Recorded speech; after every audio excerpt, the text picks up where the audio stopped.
జాతీయ స్థాయిలో డెఫినెట్ గా best film for national integration award వచ్చింది సినిమాకి. అంటే కులాలు అనేవి మనమే ఏర్పరచుకున్నవి, కర్మని బట్టి మన బిహేవియర్ బట్టి కులాలు కానీ సంస్కారాన్ని బట్టి కులాలు కానీ జన్మతః అందరూ ఒకటే అని మీరు చాలా అద్భుతంగా చెప్పారు సార్. ఒక కొత్త ఆర్టిస్టులతోటి అంత కన్విన్సింగ్ గా డీల్ చేయడం అంత ఈజీ కాదు సార్.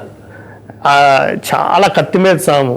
కొత్త వాళ్ళతో చేయించడం చాలా కష్టం, చాలా పేషెన్స్ కావాలి, ముందర విపరీతమైన పేషెన్స్ కావాలి.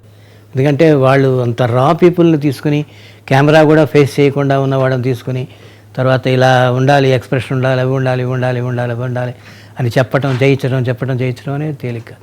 నాకేమనిపించిందంటే ఇందులో ప్రత్యేకంగా ప్రధాన 3 పాత్రలు కొత్తవి నాకు తెలిసి. First time they are facing the camera అనుకుంటా నాకు తెలిసి. సబిత్ అయితేనేమి, గిరీషు, ఆ కుర్రాడు మూడో అబ్బాయి మనవడైతేనేమి, ముగ్గురు చక్కగా అంటే అలా ఒదిగిపోయి పాత్రల కోసమే, ఆ పాత్రల కోసమే వాళ్ళు పుట్టి మళ్ళీ ఇంకెందుకంటే నాకు తెలిసి వాళ్ళు మళ్ళీ ఎప్పుడు కనపడలేదు నాకు ఎక్కడ.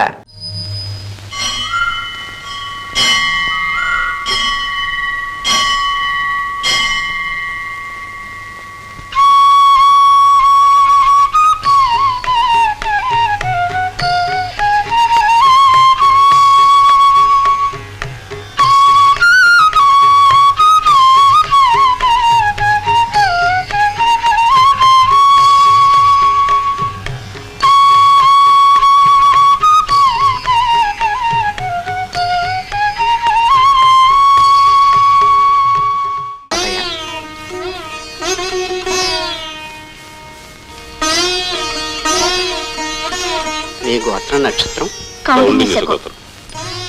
పునర్వసు నక్షత్రం పేరు హేమ. ఓం దేవశ్చత్వా సవితు ప్రసవే స్వినోర్బాహుభ్యాం పూష్ణోస్తాభ్యాం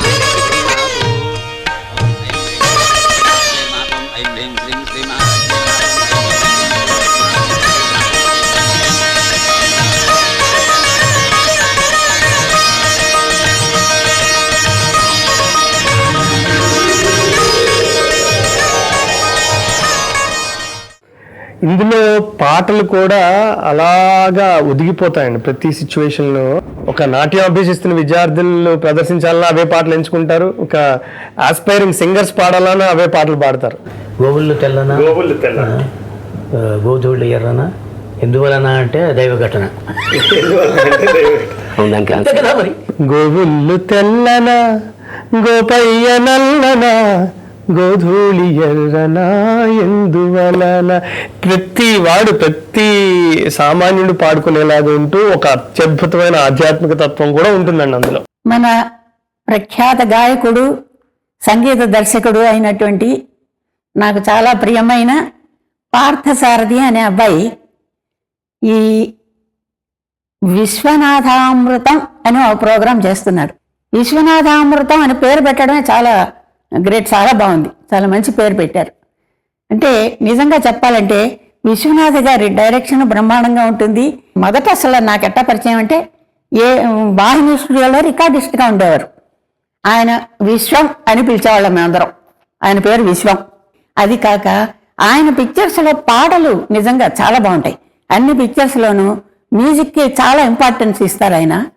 అందులో సప్తపది అనే పిక్చర్ ముఖ్యంగా చాలా పాటలు పాడాను నేను, 5-6 పాటలు పాడాను. తర్వాత గోవుళ్ళ తెల్లన అనే పాట బ్రహ్మాండమైన పాపులరు. దానికి ఆంధ్రప్రదేశ్ గవర్నమెంట్ కూడా ఆ పాటకి ఇచ్చారనుకుంటాను. ప్రతి వాళ్ళు ఇప్పటికీ ఎక్కడికి పోయినా గోవుళ్ళు తెల్లన పాడండి అని అడుగుతూ ఉంటారు నన్ను. గోవుళ్ళు తెల్లన, గోపయ్య నల్లన, గోధూళి ఎర్రన, ఎందువలన, గోధూళి ఎర్రన, ఎందువలన.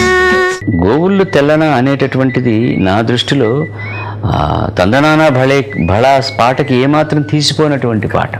చాలా బాగా ఆయన పదకవిత పితామహుడు ఎంత గొప్పగా మనుషులందరూ ఒక్కటే అనేటటువంటి సూత్రాన్ని తందనానా భళాలో ఎలా చెప్పారో గోవుళ్ళు తెల్లనాలో కూడా అంత గొప్పగా చెప్పాడు సుందరరామమూర్తి, అంత గొప్పగా చూపించాడు విశ్వనాథ్.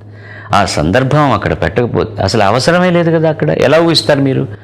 అమ్మాయి దిగులు పడుతోంది, ఇంట్లో ఉంది, అతను ఎక్కడో ఇంకో చోట దిగులు పడ్డాడు. పెళ్ళయింది అని చెప్పి వాడి మీదే మనసు పెట్టుకుందంటే కాదు. లక్షణంగా తన భార్యగా ఉండాలనుకుంటే తన భర్త తను అమ్మవారిలా ఉన్నామని దండం పెడుతున్నాడు. నేను ఇప్పుడు అనుకున్న వాడి దగ్గరికి చేరలేకపోయాను, కట్టుకున్న వాడి దగ్గరికి చేరలేకపోయాను అన్న ఒక సంక్లిష్టమైనటువంటి పరిస్థితుల్లో బాధపడుతున్నప్పుడు ఒక బాధాకరమైనటువంటి ఒక పెథోస్ సాంగ్ ఒకటి పెట్టచ్చు. ఇలా అయిపోయావమ్మా, వాడిపోయినటువంటి కొమ్మ, నీ బతుకు అటు ఆ నావకు ఆ రేవుకు చేరని నావైంది, ఈ రేవుకు చేరని నావైపోయావు, నువ్వు ఏ సుడిగుండంలో మునిగిపోతావని రాయించవచ్చు, ఒక అశరీరవాణి పాడొచ్చు పాట. అలా కాకుండా ఒక పశువులు తోలుకునేటటువంటి ఒక గొల్లవాడు, సామాన్యమైన వాడు, ఒక కొడుకును ఒక చిన్న బిడ్డను భుజం మీద ఎత్తుకుని వర్ణాశ్రమాన్ని గురించి చెప్తూ వచ్చి, ఇలాంటి వర్ణాలు ఉన్నప్పుడు కూడా పాలు తెల్లగానే ఇస్తుంది కదా, తెల్లావు కదుపుల్లో నల్లావులు ఉండవా, ఏదైనా కూడా క్షీరం తెల్లగానే ఇస్తుంది కదా, ఎందుకు మనుషుల్లో మాత్రం ఇలాంటివి వస్తాయి మౌఢ్యాలు అనేటటువంటిది చెప్పడానికి ఒక సందర్భాన్ని పెట్టి, ఆ సందర్భం కోసం ఒక పాత్రను సృష్టించి, 3 పాత్రలు సృష్టించి అత్యద్భుతంగా చిత్రీకరించడం అనేటటువంటిది గొప్ప విశేషం.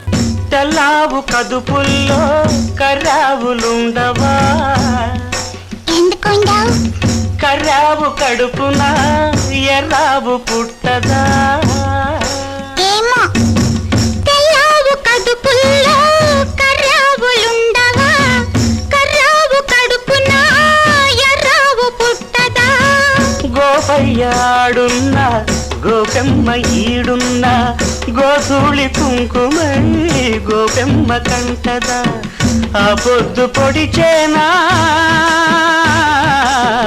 ఈ పొద్దు గడిచేనా,